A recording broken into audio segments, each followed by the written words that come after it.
করবে। এই সুযোগে আজ রাতেই অনেক অঘটন ঘটে যেতে পারে।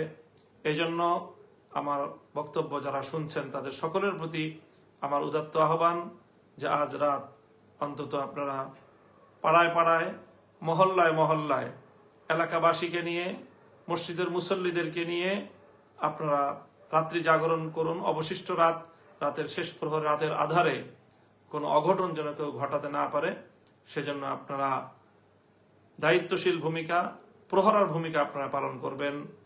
হিন্দুদের মন্দিরগুলো, প্যাগোডাগুলো এবং বৌদ্ধদের উপাসনালয়, অন্যান্য খ্রিস্টানদের উপাসনালয়, গির্জাগুলো, সেগুলো সহ তাদের সকল স্থাপনা, তাদের ব্যবসা প্রতিষ্ঠান, তাদের বাড়িঘর, এগুলোর প্রতি আমরা বিশেষভাবে পাহারাদারি করব, যাতে কোনো দুষ্কৃতিকারী এই সকল ক্ষেত্রে কোনো আঘাত করে, আক্রমণ করে দেশের মধ্যে যেন কোনো অস্থিতিশীলতা সৃষ্টি করতে না পারে, বিশ্ব দরবারে বাংলাদেশের ভাবমূর্তি যেন কোনোভাবেই ক্ষুণ্ণ করতে না পারে।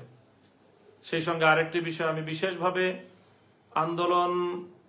আন্দোলন সংগ্রামে সক্রিয় সকল ছাত্র জনতা এবং ধর্মপ্রাণ তৌহিদি জনতা, বিরোধী দলের সকল নেতাকর্মী, সকলের প্রতি আরেকটি বিষয়ও আমি উদাত্ত আহ্বান জানাই।